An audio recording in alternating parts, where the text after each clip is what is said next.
유일하게 우리 교회 삼전도의 소속이에요.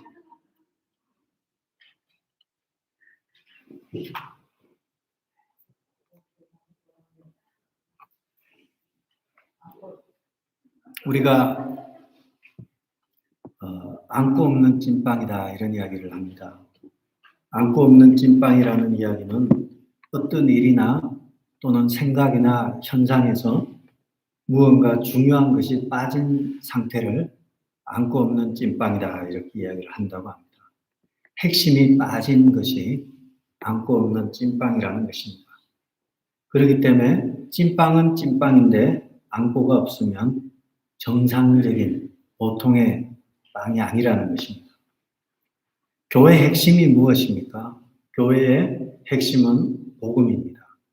교회에 복음이 없으면 교회는 커뮤니티나 또는 취미활동이나 아니면 일주일에 심심해서 오는 그러한 단체밖에 되지 않습니다. 교회의 중요한 것은 복음입니다. 복음이 있어야 교회다운 교회가 되는 것입니다. 그래서 우리 교회는 복음으로 살아갈 수 있는가? 성도 여러분과 우리 자신에게 물어보아야 합니다. 문제는 그러면 교회의 핵심 가치가 복음인데 복음이 무엇이냐 이렇게 물었을 때는 답이 나와야 됩니다. 여러분은 복음이 무엇이라고 생각하십니까? 전통적으로 복음에 대한 정의는 바울의 정의를 따릅니다. 바울에게 있어서 복음의 정의는 전통적으로 개신교는 바울을 따르는데 바울에게 있어서 로마서 1장 2절에 보면 이 복음은 하나님이 선지자들을 통하여 그의 아들에 관하여 성경에 미리 약속하신 것이라. 복음이 무엇입니까? 바울의 복음이 무엇입니까? 그의 아들에 관한 것이 복음이라는 겁니다. 바울에게 있어서는 그의 아들에 관한 것이 복음이고 고린도전서 15장 1절에서 4절에 보면 복음이 구체적으로 또 나오는데 너희에게 전한 복음을 너희에게 알게 하노니 이는 너희가 받은 것이요 그 가운데 선 것이라. 그 복음이 전한 복음이 있다는 것이고요. 2절에 가서 만일 내가 전한 그 말이 복음이죠. 내가 전한 그 복음을 굳게 지키고 헛되이 믿지 아니하면 그 다음 뭐라고요? 그로 말미암아 구원을 받으리라. 이거 제일 확실한 거예요. 실컷 믿었는데 사기꾼이었어요. 그 많은 시간과 노력과 돈이 다 날아가는 거예요. 믿고 있는 근거가 확실해야 돼요. 그래야지 흔들리지 않아요. 바울은 지금 말하기를 내가 전한 그 말을 굳게 지키고 헛되이 믿지 아니하면 그로 말미암아 구원을 받을 것이다. 헛되지 않을 것이다. 바울이 전한 복음 헛되지 않구나. 열심히 교회 나갔는데 복음이 뭔지 몰라요. 헛되지 않아요. 그리고 3절에 내가 받은 것을 이것도 복음이 되죠. 너희에게 전하였느니 받은 것이 무엇입니까? 지금 바울의 복음의 내용이 나와요. 거기 뭔가 하면 성경대로 그리스도께서 우리를 위하여 죽으시고 장사 지낸 바 되셨다가 성경대로 사흘 만에 살아나셨다. 이것이 바울이 말한 복음이에요. 바울의 말한 복음은 무엇입니까? 그리스도의 십자가와 부활 사건이에요. 바울의 복음의 핵심은 십자가와 부활이 바울이 말하는 복음의 핵심입니다. 그래서 우리 개신교 계통에서 우리는 바울이 신학적으로 정의한 그리스도의 십자가와 부활 사건을 복음 사건으로 받아들이는 것입니다. 그가 죽으셨고 사흘 만에 살아나셨다. 이것을 우리는 복음으로 봅니다. 그러므로 바울이 정의한 복음은 예수 그리스도의 십자가와 부활에 관한 이야기이고 이 십자가와 부활로 말미암아 내 죄 문제가 해결되었다는 것이 바울이 말하는 복음이 되는 것입니다. 그런데 예수님의 복음은 예수님께서 말씀하신 복음이 또 있어요. 그래서 바울의 정의한 복음을 따르는 것과 예수님이 정의한 복음을 따르는 것과는 우리는 개신교의 전통적으로 바울의 복음을 따르고 예수님의 복음에 대해서 등한시한 경향이 있었습니다. 그러나 이것이 우리가 무엇을 믿는가, 그리고 어떤 것을 믿어야 되는가 문제 앞에서 고민하면서 예수님의 복음에 대해서도 관심을 가지게 되는 것입니다. 예수님의 복음은 무엇입니까? 마가복음 1장 14절에서 15절 보시면 요한이 잡힌 후에 예수께서 갈릴리에서 전하셨는데 하나님의 복음을 전파했다. 하나님의 복음을 전파했다. 그리고 때가 찼고 하나님의 나라가 왔으니 회개하고 뭘 믿으라고요? 복음을 믿으라. 이것이 예수님이 전하는 복음이에요. 그리고 이 마가복음의 이 복음에 대한 얘기는 마가복음 전체를 요약하는 말씀이 이거예요. 때가 찼고 하나님의 나라가 가까웠다. 이것이 마가복음의 전체를 요약하는 말씀이고, 이것은 동간복음 전체를 한마디로 요약하는 것도 하나님의 나라가 가까웠다. 하나님의 나라, 킹덤으로 가시에요. 태초에 하나님의 천지를 창조하셨을 때도 하나님의 나라를 의도하셨고요. 그리고 새하늘과 새 땅, 마지막에 새 예루살렘이 오는 것도 새하늘과 새 땅도 하나님의 나라예요. 예수님의 복음의 핵심은 바로 하나님의 나라예요. 그래서 회개하라, 복음이 때가 가까웠다, 하나님의 나라가 가까웠다. 그러므로 회개하고 복음을 믿으라. 주님의 복음입니다. 그래서 복음이, 예수님께서 말씀하시는 복음은 핵심은 하나님의 나라예요. 그러면 여러분, 나라라는 것에서 가장 중요한 것, 우리는 설교 시간에 여러 번 얘기했어요. 나라에서 가장 중요한 것은 통치예요.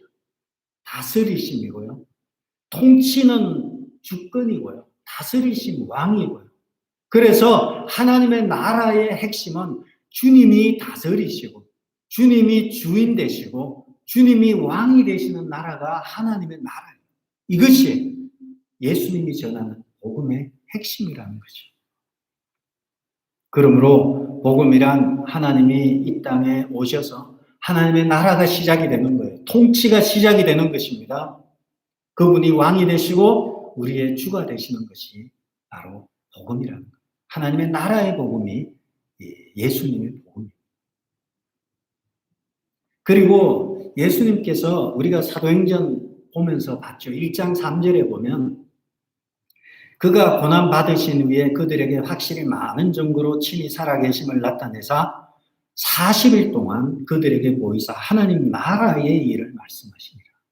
예수님께서 이곳에서 마지막 설교, 마지막 설교라기보다 40일 동안 이 땅에 부활하시고 성천하시길 40일 동안 하셨던 일이 무엇인가 하면 하나님의 나라의 일을 말씀하셨어요. 그러므로 예수님에게 있어서 복음은 하나님의 나라예요.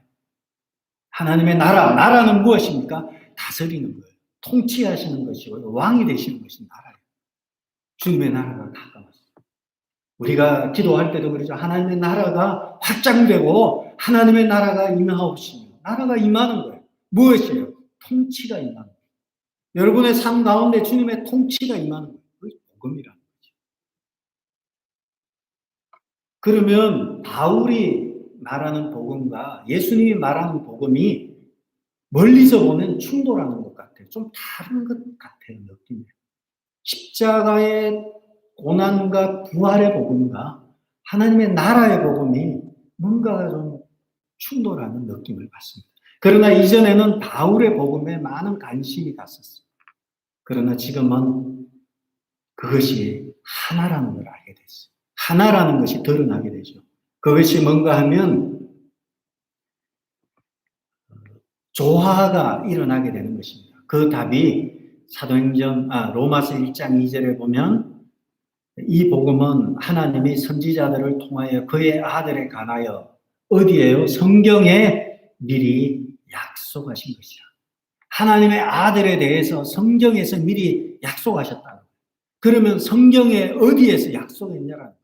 그 아들에 대한 복음, 아들의 십자가 죽음에 대한 그 아들에 대한 얘기가 어디에 있냐는 거예요. 거기에 대해서 이사야 40장 9절에서 10절에 보시면 아름다운 소식을 이사야 40장 본문에 있었습니다. 읽지 않았는데 아름다운 소식을 시온에 전하는 자여 너는 높은 산에 오르라. 아름다운 소식을 예루살렘에 전하는 자여.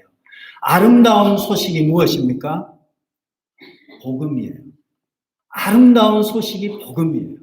아름다운 소식을 시온에 전하고 높은 산에 오르고 아름다운 소식을 예루살렘에 전하는데 그 아름다운 소식의 내용이 무엇입니까? 복된 소식의 내용이 무엇입니까? 10절에 나와 있어요. 보라, 주 여호와께서 장차 강한 자로 임하실 것이요 친히 그의 팔로 다스리실 것이라. 주 여호와께서 다스리시는 거예요. 그것이 복음이라는 거예요. 아름다운 소식이라는 거예요. 여호와께서 다스리시는 나라, 하나님이 통치하시는 나라, 주님이 왕이 되시고 주님이 주가 되시는 나라, 그것이 아름다운 소식이고 그것이 복음이라는 것입니다. 이 이야기를 마가가 받아서요. 이르시되 때가 찼고 하나님의 나라가 가까웠으니 회개하고 복음을 믿으라. 하나님의 나라가 가까웠다. 이것을 마가는 복음이라고 합니다. 하나님의 통치와 하나님의 나라가 임하는 것이 복음이라고 합니다. 그러면 그리스도의 십자가와 무슨 관계가 있습니까? 그리스도의 십자가가 없이는 나라에 갈 수가 없어요. 하나님의 나라는 태초부터 하나님의 나라를 만드시기로 작정하시고요. 이 하나님의 나라, 하나님이 다스리시는 나라를 만드시려고 했지만 죄가 있는 사람은 갈 수 없어요. 그래서 그리스도의 십자가와 부활을 거쳐야지 하나님의 나라에 갈 수 있기 때문에 밀접하게 관련이 되는 것입니다. 이사야가 말한 친히 다스리시는 그 나라를 예수님이 확인하신 그 복음, 하나님의 나라가 오고 하나님이 다스리시는다는 약속이 바로 예수님의 십자가와 부활을 통해서 성취되는 것입니다. 그러므로 십자가는 주님의 통치에 다다르게 되는 중요한 사건이 됩니다. 그것을 우리가 사도행전 3장에서 사도행전 2장에서 베드로의 설교에서 우리는 보았어요. 사도행전 2장 26절에 보면 너희가 십자가에 못 박은 이 예수를, 십자가에 못 박은 예수, 바로 십자가 사건이죠. 이 예수를 하나님이 주와 그리스도가 되게 하셨습니다. 십자가에 못 박은 십자가 사건의 예수를 하나님이 주와 그리스도가 되게 하셨다. 그래서 십자가의 사건으로 인해서 주님이 통치하실 수 있는 왕이 되시고 주권자가 되셨다는 것입니다. 정리하자면 복음의 핵심은 하나님의 나라라는 것입니다. 예수님의 주인 되심이고 킹덤 오브 갓이 하나님의 복음이라는 거예요. 첫 번째, 그러므로 복음은 무엇입니까? 하나님의 나라가 복음입니다. 두 번째는 복음은 무엇입니까? 십자가와 부활 사건이 복음입니다. 십자가와 부활 사건이 없으면 우리는 하나님의 나라 아무리 보기 좋아도 갈 수 없어요. 주님이 우리를 위해서 죽으시고 이기시지 못했다면 우리는 하나님의 나라에 다다를 수 없기 때문에 십자가와 부활 또한 복음의 두 번째 측면이에요. 그래서 골로새서 1장 13절과 14절에 보시면 바울이 이렇게 이야기합니다. 그가 우리를 흑암의 권세에서 건져내사 그의 사랑의 아들의 나라로 옮기셨다. 나라로 옮기셨다. 어떤 나라? 예수님의 나라. 하나님의 나라. 하나님의 나라의 주권자는 예수님입니다. 그분의 나라, 그분의 통치가 있는 곳으로 옮기셨다는 것입니다. 어디서요? 흑암의 권세 아래서 옮기셨다. 어떻게? 14절에 나오죠. 그의 아들 안에서 우리가 속량고 제사함을 받았느니라. 십자가 사건을 통해서 주님이 왕권을 회복했다는 것입니다. 그러므로 복음은 하나님의 나라가 복음이고요. 십자가의 사건과 부활이 복음의 두 번째 측면이 됩니다. 외우시게요. 하나님의 나라, 하나님 나왔어요. 그 다음 십자가는 예수님이에요. 성부와 하나님의 나라와 성자 예수님의 십자가와 부활의 사건, 복음의 두 번째 측면이 되는 것입니다. 그러므로 그의 아들 안에서 구속과 제사함을 받음으로 인해서 복음은 예수님이 오셔서 죄와 죽음에서 건져내신 십자가 사건을 포함하고 한편으로 주님이 되시는 통치하시는 하나님의 나라가 되는 것이 복음의 내용이 되는 것입니다. 복음을 요약하자면 하나님의 나라의 복음, 천국 복음이 먼저 첫 번째 복음이 됩니다. 복음의 첫 번째 측면이 됩니다. 하나님의 나라에 관한 얘기가 사실은 성경 전체의 얘기는 하나님의 나라에 대한 얘기예요. 창세기 하나님이 에덴 동산을 만드신 목적이 무엇입니까? 하나님이 다스리시는 나라를 꿈꿨던 거예요. 그런데 이것을 사탄이 와서 교묘하게 다 깨버림으로 인해서 십자가와 주님의 십자가가 필요했던 거예요. 그래서 십자가가 필요해서 어떻게 됩니까? 예수 그리스도를 믿는 자들은 주님의 죽으심과 부활에 동참하게 되고 주님의 죽으심과 부활에 동참한 사람들은 다시 하나님의 나라로 가는 거예요. 새하늘과 새 땅, 새 예루살렘의 나라로 가는 거예요. 결국은 성경 전체의 복음은 킹덤 오브 갓이에요. 하나님의 나라. 이 나라의 죄로 인해서 갈 수 없는 우리를 예수님께서 십자가 사건을 통해서 우리로 다시 두 번째 우리에게 기회를 주신 거예요. 그래서 십자가의 부활 또한 복음이 되는 것입니다. 우리가 하나님 나라의 복음에서 잊지 말아야 될 것은 마지막 반복합니다. 나라라는 것은 통치와 다스림과 왕되심을 의미합니다.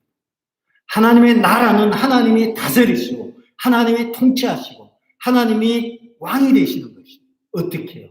여러분의 삶 가운데서.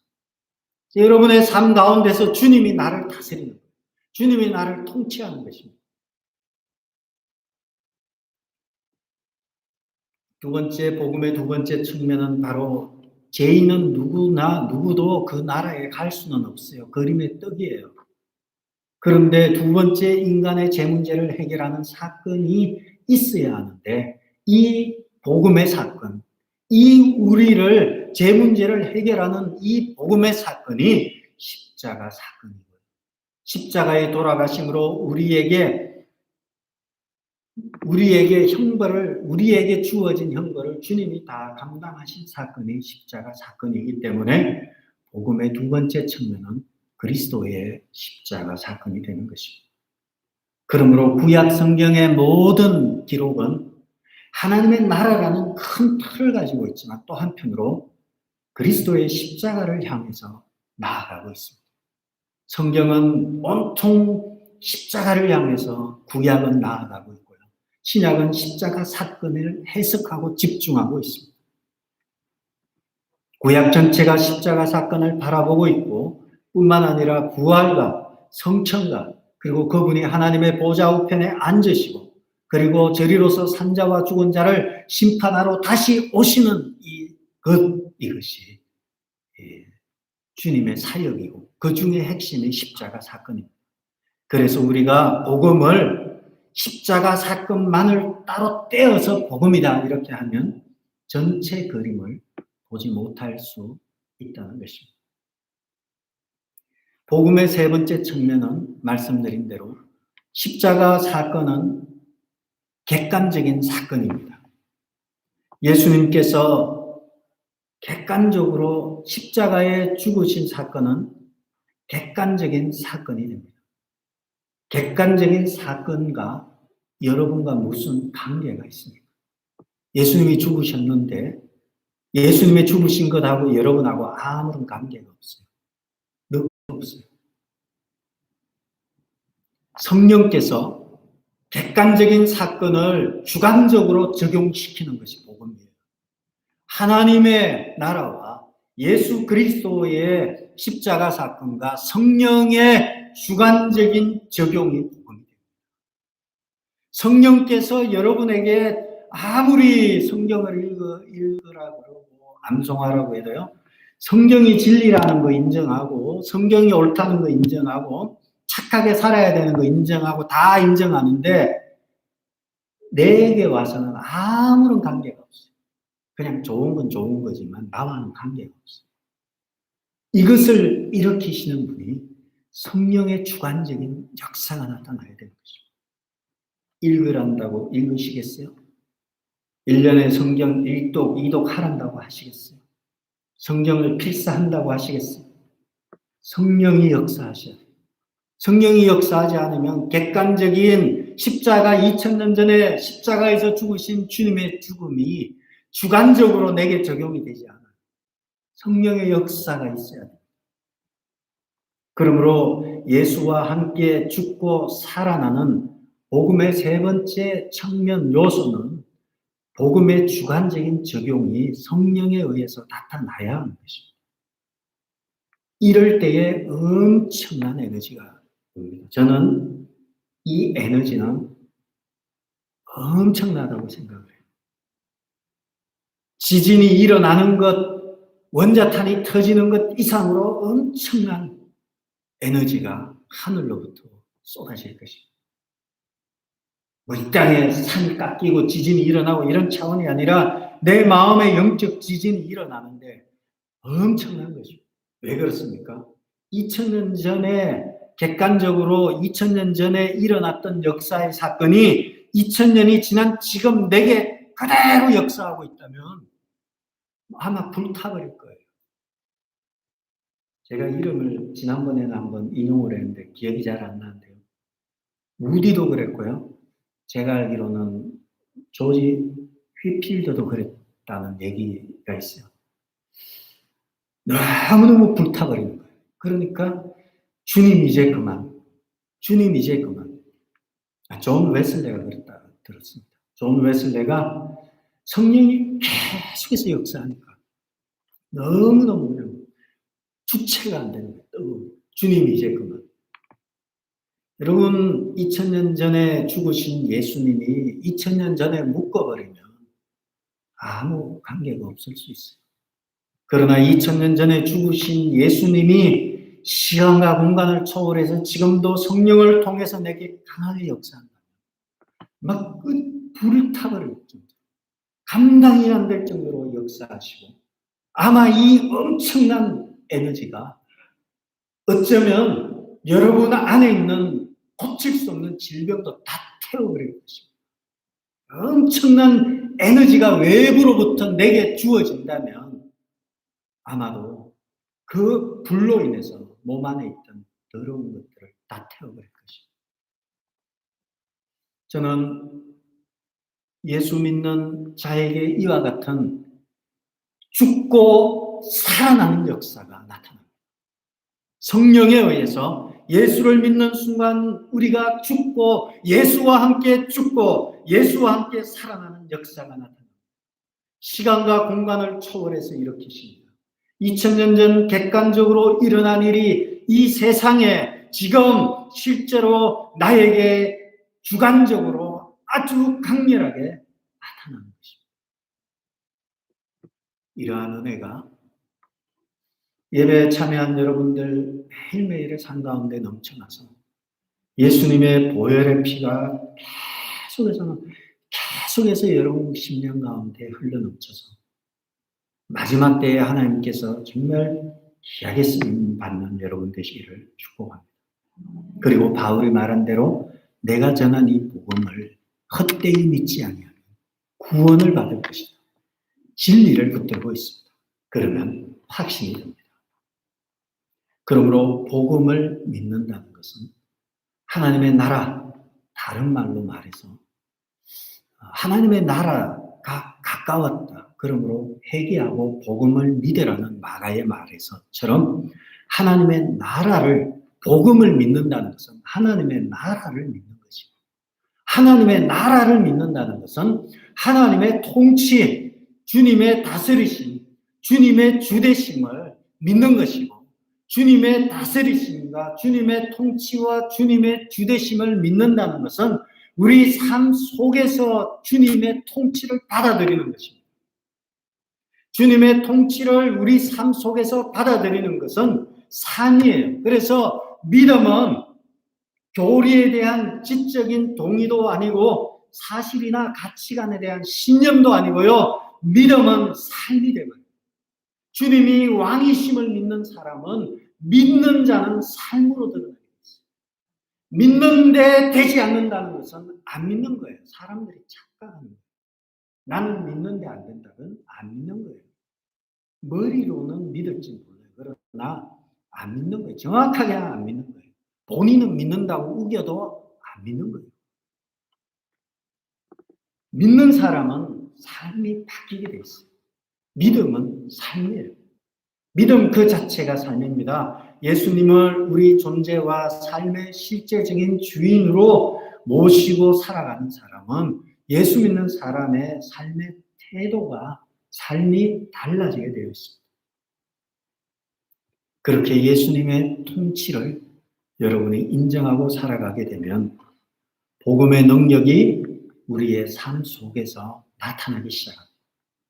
진정한 크리스찬으로서 승리하며 살아가게 될 것입니다. 알고 믿는 것입니다. 알지 못하면서 믿는 것 불쌍합니다. 헛된 것 믿는 것 불쌍하고요. 아리까리한 거 믿는 것 불쌍하고요. 확신이 없으면서 믿는 것 불쌍한 거예요.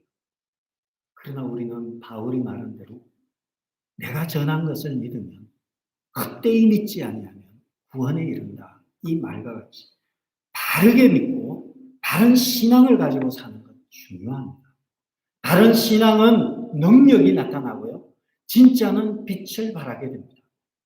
바른 복음을 가지고 매일매일마다 승리하시는 여러분 되시기를 바랍니다. 하나님의 나라에 대한 복음과 예수 그리스도의 십자가와 부활에 대한 복음과 객관적인 십자가 사건을 주관적으로 적용시키는 성령의 역사를 믿고 하나님의 통치를 믿고 주님이 나의 주 되시며 왕이 되시고 통치하심을 믿고 나아간다면 여러분의 삶은 능력 있는 삶, 살아있는 복음의 역동성을 가지는 삶이 되어서 매일매일 살아가면서 지치지 아니하고 곤비치 아니하고 승리하며 살아가는 여러분 되실 줄 확신하고 믿습니다. 기도하겠습니다. 아버지 하나님, 우리는 오늘 복음이 무엇인지 살펴보았습니다. 앞으로 우리가 가야 할 하나님의 나라를 소망하게 하시고 또 하나님의 나라를 이 땅에서 이루어드리며 이 땅에서 하나님의 통치와 하나님의 왕되심과 하나님의 주되심을 인정하며 매일매일 모든 것을 결정하며 살아갈 때에 주님을 신뢰하고 의지하며 살아드리는 저희들 되게 도와주시며 그리스도의 십자가와 부활의 사건을 받아들이며 그리스도의 십자가와 부활의 사건을 현재적인 사건으로 늘 매달리면서 성령의 인도함을 받으며 성령의 도우심을 받으면서 매일매일의 삶이 승리하는 삶 되게 도와 주옵소서. 주님의 통치하는 삶으로 인해서 능력 있고 살아있는 복음의 역동성 있는 삶을 살아내림으로 매일매일 하나님의 나라가 내 마음속에서 더 크게 확장이 되고 주님이 내 안에 있고 내가 주님 안에 거하는 이러한 놀라운 역사가 나타나게 도와 주시옵소서. 예수님의 이름으로 기도드렸습니다. 아멘. 다 같이 일어나셔서 찬송가